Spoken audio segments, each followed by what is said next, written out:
परीक्षा की बात होती है तो ये सिर्फ एक बोर्ड परीक्षा के नतीजे नहीं होते हैं, ये एक इमोशन है, परिवार की मेहनत होती है। परिवार इंतजार करता है कि 10वीं और 12वीं में हमारे बच्चे कैसे प्रदर्शन करेंगे। और जब मेरा भी रिजल्ट आया था, मुझे आज उस दौर की भी याद आती है कि जब नतीजे आने वाले होते हैं तो कैसे अंदर दुख दुख होता है, वो दिल की धड़कनें बढ़ जाती हैं। आज वही एक्साइटमेंट, वही नर्वसनेस आज महसूस छात्रों को भी हो रही थी। जब मेरा भी 12वीं का रिजल्ट आया था तो मुझे भी वो डर था, वो घबराहट थी कि परिणाम में क्या होगा, क्या मैं बेहतर परफॉर्म कर पाऊंगी या नहीं। और जैसा कि मैंने थोड़ी देर पहले रवि से भी पूछा था कि रवि, उतना डर उस दिन लगा था जितना आज आप घबराए हुए और मोबाइल की तरफ बार बार देख रहे हैं। रवि, आप डरे थे कि नहीं, बताइएगा। रसिका, बिल्कुल डरा था, क्योंकि 10वीं और 12वीं दोनों, 10वीं का रिजल्ट आया तब भी डरा था, 12वीं का रिजल्ट आया तब भी डरा था, क्योंकि बहुत ज़्यादा प्रतिस्पर्धा रहती है। पूरे परिवार में बहुत सारे बच्चे मेरे साथ ही पढ़ते थे और सभी का रिजल्ट एक साथ आने वाला रहता है। और सबसे बड़ा डर किस बात का रहता है पता है रसिका? रिजल्ट इस बात का, इसका डर नहीं रहता है कि मेरा कितना नंबर आएगा, डर इस बात का रहता है कि मेरा जो साथी है, मेरा जो पड़ोसी है, उसका मेरे से ज़्यादा ना आ जाए। इसी बात का सबसे ज़्यादा डर रहता है और हर बच्चे के मन में परेशानी होती है। परसेंटेज कितना था रसिका? सच बताऊं तो परसेंटेज बहुत ज़्यादा नहीं थे, मेरे 10वीं में आए थे 56%। बताना पड़ेगा, बताइए कितने परसेंटेज आए थे आपके? मैं बता रहा हूँ रसिका, इसमें डरने वाली कोई बात नहीं है। 10वीं में आया था 56% और 12वीं में आया था 72%, तो बहुत ज्यादा नंबर नहीं आया था। लेकिन रोहित मुस्कुराइए मत, आप भी परसेंटेज बताइए। रवि बता रहे अपना परसेंट तो रोहित मुस्कुरा रहे हैं। आपके कितने परसेंट थे रोहित?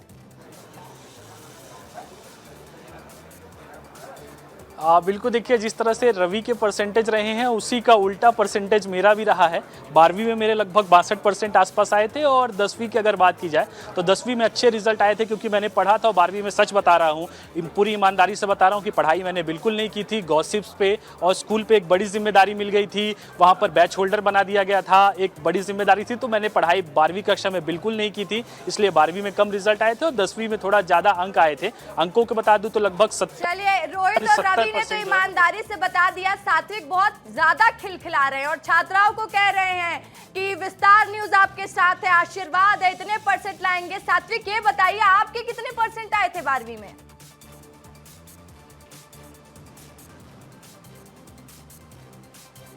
सात्विक। रशिका, देखिए आप भी मध्य प्रदेश जिला शहडोल के रहने वाली हैं, मैं भी वहीं का रहने वाला हूं। तो देखिए अब मैंने आपको तो साफ तौर पे बता दिया था कि देखिए जो 12वीं में मेरा परसेंट था 68.8 था, लेकिन जब मुझसे लोग पूछा करते थे तो मैं 70 बता दिया करता था, क्योंकि 68-69 बताने में कम लगता था। और देखिए सबसे बड़ी बात है, जैसे हमारे सहयोगी रवि जी ने बताया कि घरों में कॉम्पिटिशन रहता था कि जो बच्चे हैं, मतलब जैसे मान लीजिए जो मेरा बड़ा भाई या फिर मेरी बड़ी बहन रही है तो उसके ज़्यादा परसेंट आ गए। मान लीजिए जैसे मेरी जो बड़ी बहन थी उसके 82% बने, तो मेरी मम्मी मुझे ताना दिया करती थी कि तू बेटा पास ही हो जाना तो बहुत बड़ी बात है। क्योंकि रचिका 10th हो या 12th, 11th, 9th हमने पूरे साल बस क्रिकेट खेला है, पढ़ाई पर उस तरह ध्यान नहीं दिया हमने। चलिए ठीक है, आपने भी बहुत ईमानदारी से जवाब दे दिया। और तामेश्वर की जो मुस्कुराहट है, तामेश्वर, इस मुस्कान के पीछे कहीं 50% तो नहीं है? तामेश्वर सही से बता दीजिए, आज किसी को नहीं छोड़ना, सबसे पूछूंगी कि नहीं, क्या नतीजे थे उनके।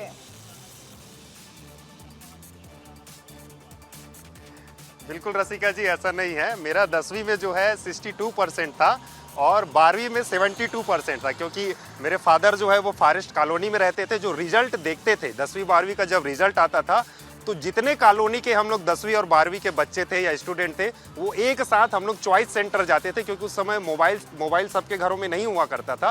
तो उस चॉइस सेंटर में सब इकट्ठा होते थे और वहाँ रिजल्ट देखते थे। तो एक भी इधर उधर अगर परसेंट होता था तो हमारे जो माता पिता है हमको खूब गरियाते थे कि देखो बगल वाले शर्मा जी का बच्चा जो है वो इतना परसेंट लाया है, तुम क्यों नहीं ला पाए हो करके।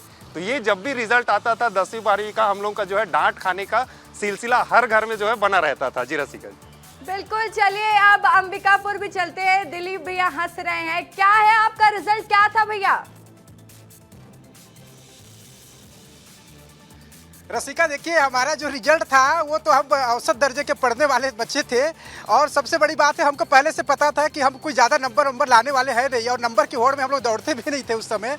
लेकिन मेरा जो परसेंट था 61 था 12th में और 10th में 58 था। लेकिन रसिका भैया पूछूंगा आपका कितना परसेंट था, क्योंकि आप सबका पूछ ली हम लोगों का, आप बता दे रही, अपना भी बता दीजिए कम से कम। चलिए देखिए, मैं सबका सुन रही थी उससे पहले मुझे लगा कि मेरे से ज्यादा इनके परसेंटेज ना हो, कहीं ये मुझसे ना पूछ ले, लेकिन आप सबका परसेंटेज जानने के बाद मुझे लग रहा मेरी स्थिति ठीक ठाक थी। मैं 10वीं में 7.2 CGPA के साथ CBSE में पास हुई थी, तो अगर मैं 12th की बात करूंगी तो मेरा 74% ले दे के बन गया था, तो मैं एवरेज थी। बट अभी जो सारे फ्रेम में हमारे धुरंधर रिपोर्टर्स हैं उनसे ज्यादा, यानी कि जैसे कि हम देखते हैं 12वीं और 10वीं के रिजल्ट में कि लड़कियां बाजी मारती हैं, वैसा ही यहाँ पे भी मुझे लग रहा है कि मैंने आप लोगों से ज्यादा बाजी तो मार ही ली है।